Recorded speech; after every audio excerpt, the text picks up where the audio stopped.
Xin chào mọi người, mình là Cà Rô. Hôm nay mình sẽ cùng với các bạn đến với Hoàng thành Thăng Long, một quần thể di tích gắn với lịch sử phát triển của kinh thành Thăng Long, Đông Kinh và ngày nay là Hà Nội.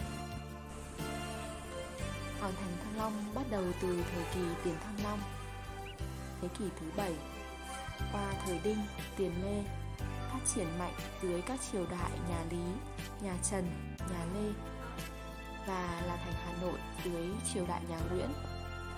Đây là vé tham quan của mình.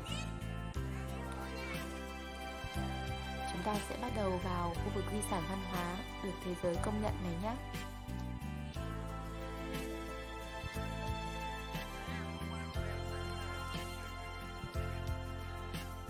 Di sản văn hóa thế giới, khu trung tâm Hoàng thành Thăng Long, Hà Nội, bao gồm trục trung tâm thành cổ Hà Nội và khu di tích khảo cổ ở số 18 Hoàng Diệu, là bộ phận quan trọng nhất của kinh thành Thăng Long, kinh đô của quốc gia Đại Việt từ thế kỷ thứ 11 đến thế kỷ thứ 18. Trải qua thời gian, tòa thành đồ sộ và những lầu son gác tía không còn nữa, nhưng những di tích, di vật còn lại vẫn chứa đựng những giá trị lịch sử văn hóa vô giá, minh chứng cho sự phát triển liên tục của kinh đô Thăng Long và lịch sử giữ nước hào hùng của dân tộc Việt Nam.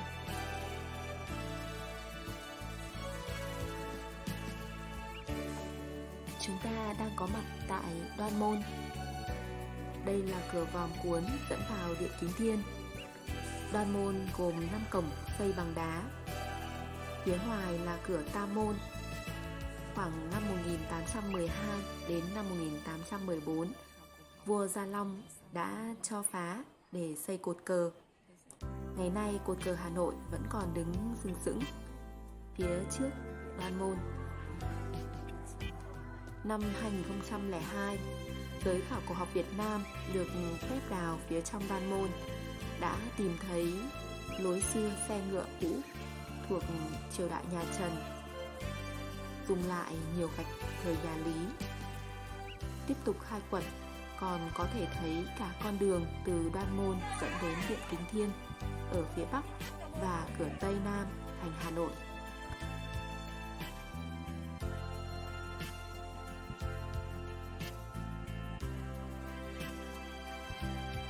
Kiến trúc của Đoan Môn mà chúng ta thấy ở đây được xây dựng từ thời nhà Lê.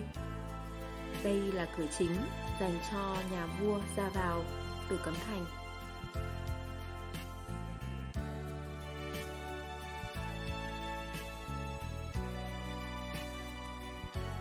Sau này năm 1805, khi xây thành Hà Nội, nhà Nguyễn đã cho xây tường bao từ cửa Đoan Môn quanh nội điện làm hành cung để vua nghỉ ngơi, làm việc mỗi khi Bắc tuần.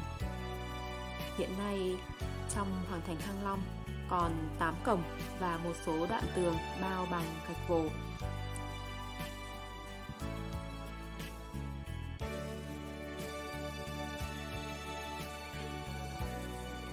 Đứng từ trên Đoan Môn nhìn về phía di tích Kỳ Đài, hay còn gọi là cột cờ Hà Nội. Đây là công trình được xây dựng vào khoảng năm 1805 đến năm 1812 trên nền cũ của Tam Môn. Cột cờ Hà Nội cao hơn 33 mét.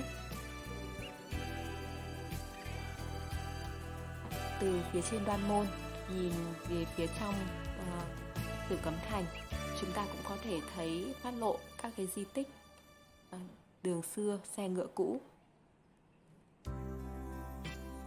Đây là tầng tầng lớp lớp các dấu tích từ thời nhà Lý, nhà Trần và nhà Lê xếp chồng lên nhau.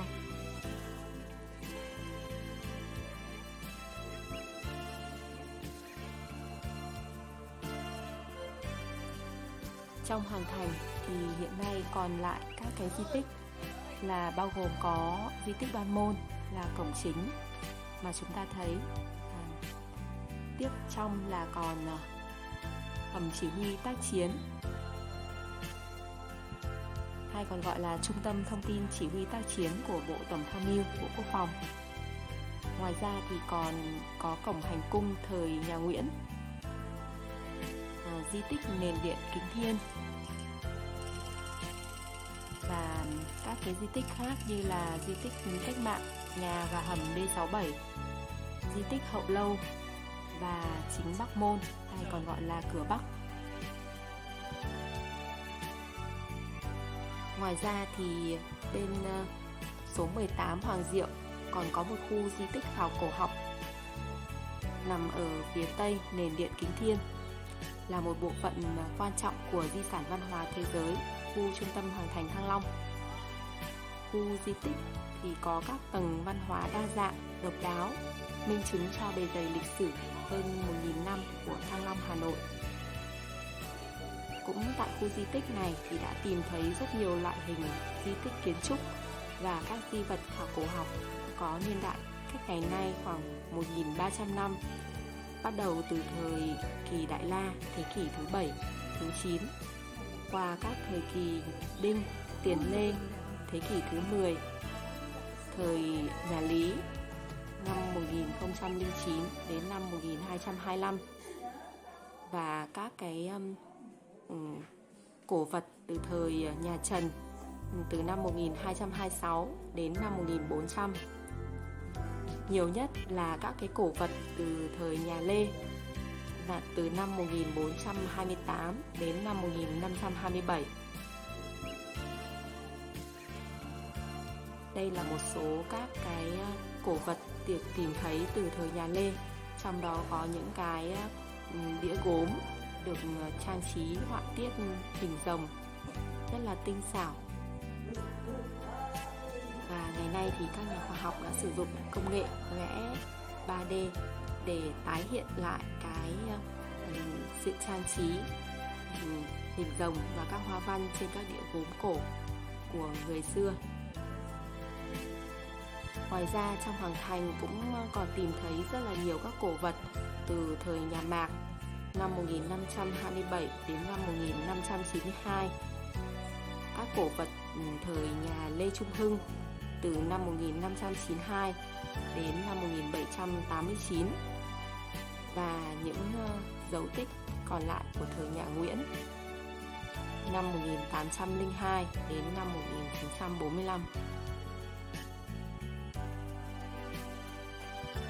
Đến với khu di tích lịch sử và khảo cổ, khu trung tâm Hoàng thành Thăng Long, Hà Nội, chúng ta có thể thấy một cái diện tích quy hoạch bảo tồn rất là lớn, với diện tích vùng lõi là hơn 18 ha, bao gồm khu di tích Thành cổ Hà Nội và khu di tích khảo cổ học ở 18 Hoàng Diệu.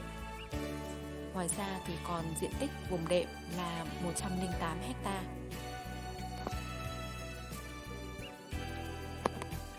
Như chúng ta đã biết, năm 1009, vua Lý Công Uẩn lên ngôi hoàng đế, lập nên Vương triều Lý. Năm 1010, Lý Thái Tổ cho rời đô từ Hoa Lư về thành Đại La, đổi tên kinh đô mới là Thăng Long và xây dựng nơi đây thành một trung tâm kinh tế, chính trị và văn hóa lớn nhất của đất nước.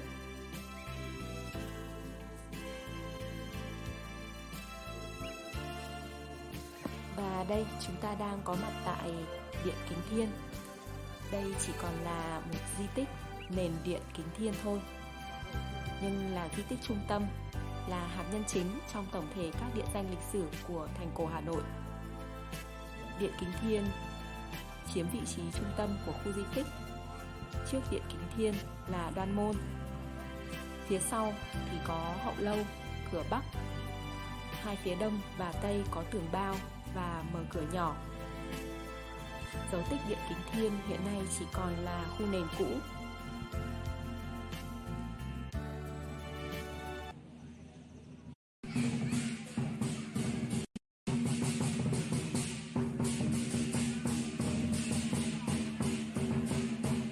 Hôm nay thì trong Hoàng thành có tổ chức lễ hội múa lân, múa rồng và những hình ảnh rất là sinh động của văn hóa truyền thống dân gian này, cùng với các cái hoạt động khác như là múa rối nước trong Hoàng thành.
Chúng ta thấy đây là cổng hành cung thời Nguyễn, được xây để phục vụ cho nhà vua nghỉ ngơi làm việc mỗi khi Bắc tuần.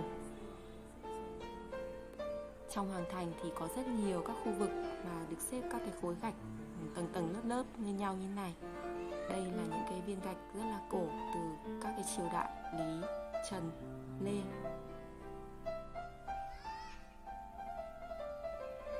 Ngoài các không gian văn hóa thì dấu tích còn lại của nền điện Kính Thiên hiện nay được coi là di tích trung tâm của hoàng thành.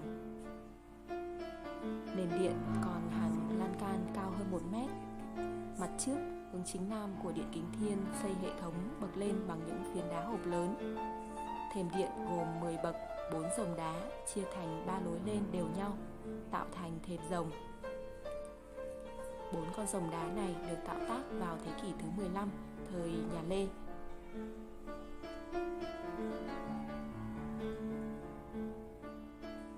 Và chúng ta đang bước vào khu trưng bày.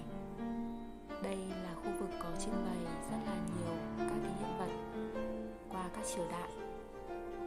Đây là chiếu rời đô, bản mộc. Bản khắc chiếu rời đô của vua Lý Thái Tổ năm 1010 được coi là bản tuyên ngôn mở ra lịch sử của kinh thành Thăng Long.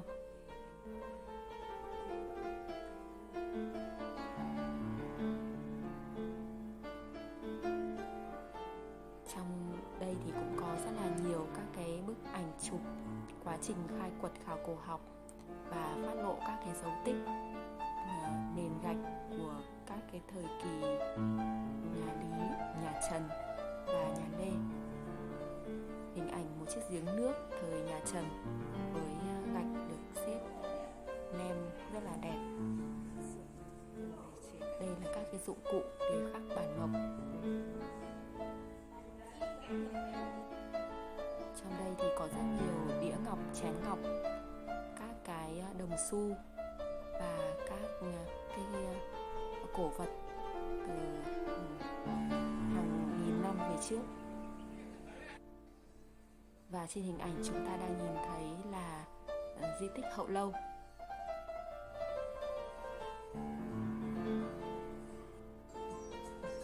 Di tích Hậu Lâu còn được gọi là Tĩnh Bắc Lâu hay Lầu Công Chúa, có kiến trúc gốc thời Nguyễn và được xây dựng lại trong thời kỳ Pháp thuộc. Tĩnh Bắc Lâu là một tòa lầu xây phía sau cụm kiến trúc điện Kính Thiên, là hành cung của thành cổ Hà Nội, xây với ý đồ phong thủy giữ yên bình phía bắc hành cung nên có tên gọi là Tĩnh Bắc Lâu.